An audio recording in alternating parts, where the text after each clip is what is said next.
दोस्तों नमस्कार। मैं उस परम पिता परमेश्वर को नमस्कार करता हूँ जो आदित्य है और अनंत है। वो कालों की दुनिया से दूर परमात्मा है। उसे अल्लाह भी कहते हैं, राम भी कहते हैं, उसे दयाल भी कहते हैं, उसे स्वामी भी कहते हैं, उसे राधा भी कहते हैं। दोस्तों, वो परम पिता परमेश्वर जो है वो इस दुनिया में आता नहीं। उसे इस दुनिया में आने की आवश्यकता है, लेकिन हम आत्माएं आते हैं इस दुनिया में, और इस दुनिया में आकर हम अपनी गतिविधि को चलाते हैं। दोस्तों, यही नहीं, ये दुनिया जो है इसे लोग काल की दुनिया कहते हैं। काल की दुनिया क्या है? जिसे हम और धर्मों में देखे हैं, जैसे इस्लाम धर्म है, वहाँ जब लोग हज करने जाते हैं तो वहाँ काल पर पत्थर फेंकते हैं। काल पर पत्थर फेंकने का अर्थ क्या हुआ? यानी हम काल को बहिष्कार करते हैं, नहीं मानते हैं। इसी तरह कबीर पंथी जो है वो भी काल को नहीं मानते हैं। लेकिन क्या हम दरअसल काल को छोड़कर यहाँ से निकल सकते हैं? काल को छोड़कर हम यहाँ से कभी नहीं निकल सकते, क्योंकि ये दुनिया जो है काल की है। अब सवाल पैदा होता है कि काल किसे कहते हैं? जब तक इस पर हम अपना डिफाइन डिस्कस नहीं करेंगे तब तक पता नहीं चलेगा कि काल क्या है। काल का अर्थ होता है समय। भूतकाल, भविष्यकाल, वर्तमान काल, टाइम। तो क्या आप इस दुनिया में आकर कभी टाइम से निकल सकते हैं? ये मुमकिन नहीं है। दरअसल इसी को हम काल कहते हैं। इस दुनिया में हम आए हैं तो आत्मा कभी काल की दुनिया में भी जाती है और दयाल की दुनिया में भी जाती है, यानी परम पिता परमेश्वर की दुनिया में भी जाती है। दरअसल ये जो कथा है, कहानी है, लोग कहते हैं भक्ति मार्ग में चलने के लिए, तो एक टाइम होता है जब हम काल की दुनिया से परे जाते हैं। अभी जो स्थिति चल रही है दुनिया की, अभी हम काल की दुनिया में हैं, लेकिन आने वाले समय में जब हमारी मृत्यु होगी तो हम काल की दुनिया से परे जाने लगेंगे। ये काल की दुनिया से हमें छुटकारा मिलने वाला नहीं है। इससे हमारा कभी छुटकारा नहीं मिल सकता है जब तक हम इस जीवन में हैं। यहाँ हमको कर्म करना ही है और समय के अनुसार करना ही है और समय के अनुसार मरना ही है। ऐसी बात नहीं है कि हम काल से परे हो जाएंगे और हमें मौत नहीं आ सकती है। इसके लिए विज्ञान जो है वो टाइम के परे हमें ले जा सकता है। टाइम के परे जाने का मतलब क्या है? टाइम के परे जाने का मतलब है कि हमारी गति बढ़ते बढ़ते टाइम से भी एबव हो जाए, यानी हम टाइम की दुनिया में से हम आगे निकल जाए।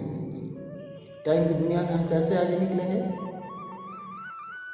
टाइम की दुनिया से हमें आगे निकलने के लिए जरूरी है कि हम समय को पार कर लें। विज्ञान कहता है कि टाइम की दुनिया को पार करने के लिए मनुष्य की गति बढ़नी चाहिए। मनुष्य की गति बढ़नी चाहिए। मनुष्य की गति जो है हमारी कैसे बढ़ सकती है? यहाँ पर पहले के जो महात्मा थे वो बताते थे योग करो और परमात्मा में लीन हो जाओ, ध्यान अस्त हो जाओ। तो इस काल की दुनिया को छोड़कर हम दयाल की दुनिया में जाते हैं और दयाल की दुनिया में वो परमात्मा की जो गति है वो ज़्यादा है। विज्ञान भी कहता है इस बात को कि जब मनुष्य की गति प्रकाश की गति से ज़्यादा हो जाती है वो समय को छोड़ देता है। तो समय को छोड़ना यहाँ पर है, लेकिन क्या हम इस दुनिया में रहकर हम समय को छोड़ सकते हैं? ये मुमकिन नहीं है कि हम इसे छोड़कर और नई दुनिया में जा सकते हैं। दरअसल विज्ञान हमारा प्रगति कर रहा है। आज से 5000 वर्ष पहले कृष्ण के टाइम में जो जो विज्ञान था वो आ रहा है, वो विज्ञान अब आ रहा है। दरअसल इसको देखा जाए, पहले हम इधर सुन रहे थे विज्ञान के द्वारा कि बच्चा जो है पैदा होता है दूसरे के घर में ट्रांसफर कर दिया जाता है। कृष्ण के जीवन की भी कहानी है, जो उनके पिता माता पिता थे देवकी, तो देवकी के गर्भ को रोहिणी के गर्भ में ट्रांसफर कर दिया गया था। ये एक विचित्र बात नहीं है, आज भी वो विज्ञान उतना डेवलप कर गया है और जो है जिसे हम कहते हैं कि वो एक स्त्री के द्वारा ट्रांसफ़र करके अपने बच्चे को दूसरे के घर में पाल दिया जाता है। विज्ञान आने वाले समय में हमें लग रहा है कि आने वाले समय में कृत्रिम गर्भ बनेगा। जिस तरह ये जो दुर्योधन था उसका 100 भाई एक ही बार में पैदा हुआ। अब दरअसल उस वक्त जो गंधारी थी उसके डिंब को निकालकर 100 जगह विभाजन करके उनको पाल दिया गया, जिससे दुर्योधन 100 भाई हुआ। ये विज्ञान हम उसी तरह पढ़ रहे हैं जो पहले था। टाइम होता है, समय होता है, समय के अनुसार हम उधर भाग रहे हैं, यानी कलयुग से सतयुग की ओर हम बढ़ रहे हैं, लेकिन हमारी रफ्तार बहुत कम है। हम उतना रफ्तार से नहीं भाग रहे हैं जितना हमें भागना चाहिए। दोस्तों, आने वाले समय में अभी जो हम चाह रहे हैं कि जहाँ हम हैं हम बहुत अमीर हो जाए, धनवान हो जाए, रुपया पैसा हो जाए, तो ऐसी स्थिति में हमें तभी हो सकती है, धन दौलत रुपया पैसा तब हो सकता है कि हम जिस देश में रहते हैं उस राजा का सम्मान करें।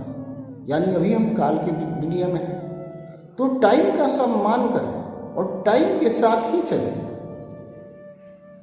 यानी ये काल की दुनिया है, यानी काल की हम पूजा करें। उसके बाद मृत्यु के बाद हम टाइम से परे जब जाएंगे तो उस वक्त जो है हम उस परम पिता परमेश्वर के ध्यान में रहें, याद में रहें, ये ना कि हम परिवार की याद में रहें। तो ऐसी व्यवस्था नहीं है, लेकिन हमें जाना तो वही है जो परम पिता परमेश्वर है, जिसे हम अल्लाह कहते हैं, राम कहते हैं, कृष्ण कहते हैं, या अन्य नामों से गॉड फादर कहते हैं, या काल तख्त कहते हैं, या काल मूर्त कहते हैं।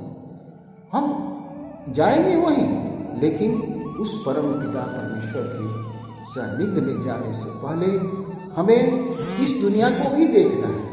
और ये दुनिया जिसे हम कहते हैं कि काल के अधीन है, यहाँ अगर आपको प्रगति करना है तो कहने का मतलब है कि आप उस काल के समय को ही पहचानें, तभी आपका प्रगति होगा। आप जो है आगे प्रगति करेंगे और वहाँ जाना है तो वहाँ के लिए आपको उस परम पिता परमेश्वर को ध्यान करना होगा और उसे जानना होगा।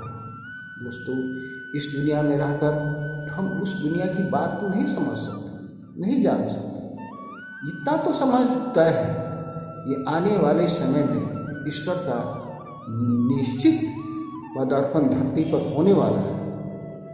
भले टाइम लगे, 100 वर्ष लगे या उससे कम लगे, ये तो निश्चित है। और वो इस संसार को सुधार देगा और हम फिर सुखी हो जाएंगे और सतयुग में प्रवेश कर जाएंगे।